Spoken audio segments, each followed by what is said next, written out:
As the old post goes, if you're not careful, and you no-clip out of reality in the wrong areas, you'll end up in the Backrooms. A place famed for being moist-smelling, mono-yellow, and ever-expanding. Being trapped there is invariably an immortal prison sentence. Once you're there, you can never truly escape. But unlike the horror we associate with Hollywood movies, the Backrooms does not immediately appear to be a threatening place. On the contrary, the office-like layout of the image seems universally familiar. For myself, it evokes familiar scenes from movies such as Fight Club and The Matrix. The original image itself is subject to a lot of interpretations. Many claim that it has a certain uncanniness about it, a familiar nature, yet something being inherently off. Others cite its familiarity with its connection to noughties-era video game media, such as Resident Evil, or perhaps even Source-era games. Games which tend to have architecture which reflect the times, with dark corridors and passageways being mainstays in their level design. The concept of the Backrooms as a piece of horror fiction and urban folklore is perceivably connected to the zeitgeist of the noughties, a time of disposable culture, rapidly evolving technology, and widespread economic and political changes. The empty office cubicle within the image is part of supposedly infinite amounts of rooms and passages. And in my eyes, this is the perfect metaphor for the time. An era of which seemed so new in the moment, yet rapidly decayed merely 10 years after its end.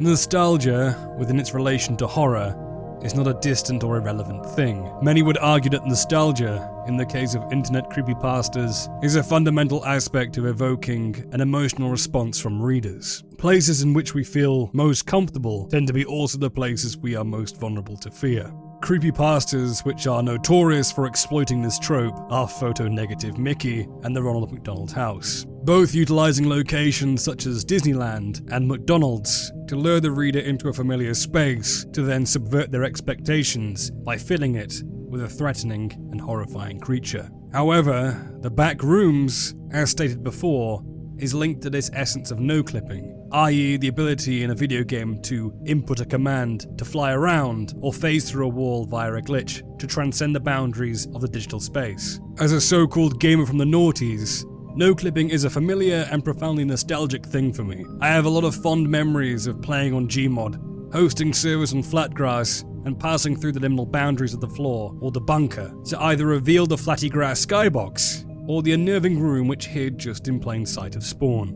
I remember when I used to play sandbox games with my friends on Gmod all those years ago, we weren't inherently concerned by the aspect that there were areas which were perceivably hidden away from sight, and which may harbour some malevolent spirits or creatures. If you go onto YouTube and you search Gmod haunted maps, you'll see a plethora of videos exploring maps such as GM Construct, Downtown, and other maps which spawned from the golden era of Gmod. These were places at the time fundamentally associated with playing with friends, or causing chaos with fellow players. But the consensus seems to be that when these places are completely empty, you can't help but feeling something profoundly unnerving. Like perhaps you're being watched, or you're not quite alone. Gmod is a game which a lot of people have great nostalgic feelings for, and the prevalence of the Backrooms in modern culture has inspired a lot of people to revisit the game and to discover that feeling of uneasiness of playing on an empty server or rediscovering an old familiar map. The Backrooms has inspired a great deal of this nostalgic rediscovery,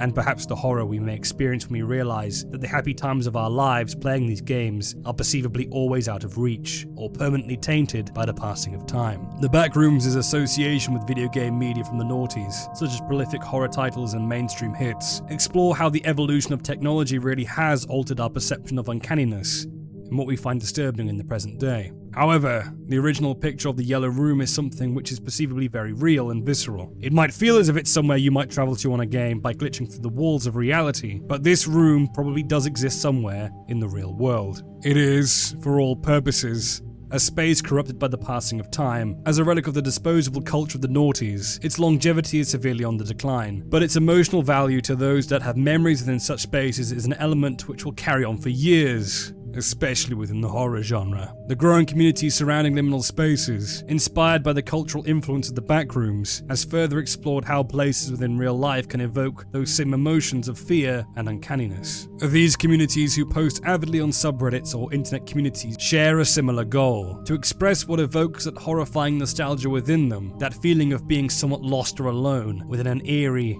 yet familiar space. These liminal spaces range from old high school hallways, to cinemas after closing time, to even places like Blockbuster or a recently boarded up mall. The images which evoke liminality can be bizarre or out of place, to enforce their uncanniness more, or they can present something more emotionally driven, such as a universally nostalgic place in disrepair. Most people in the Western world are familiar with many naughty's cultural locations: a McDonald's play place, GameStop, or a food court. If you think about these places, you may have youthful, perhaps distant memories of them, ones of excitement and joy. If you have a memory of such a place, a specific location, I want you to pause the video and Google what that place looks like now. Does it look different? Has it modernized?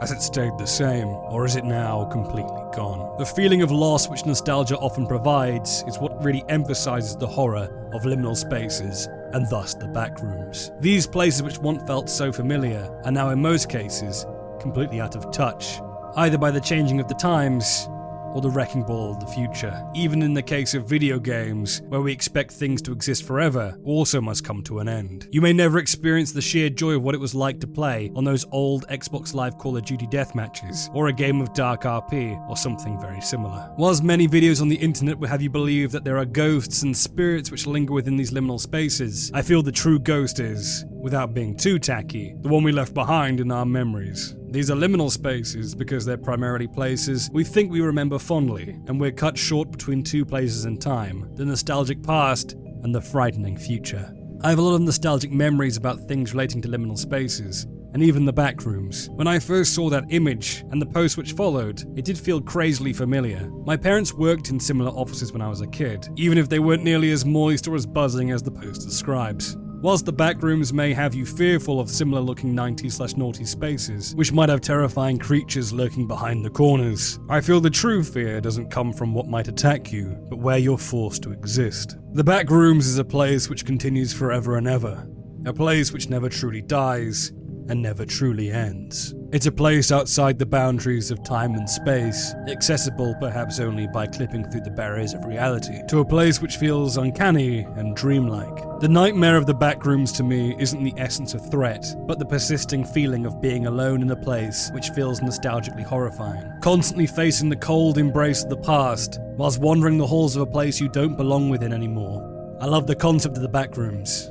I feel it's something which many people can relate to, even as a bit of a zoomer myself. The cosmic horror emanating from the image is enough to make you dread the sight of any naughty's office cubicle, or dilapidated concrete building. I'm a very nostalgic person. I get kind of emotional when I remember Blockbuster, or trying on bowling shoes as a kid. Nostalgia isn't something we have to be scared of, but it is a great tool to use when evoking feelings of horror or terror within fiction. Sometimes, it's the things most familiar to us which inspire the most dread.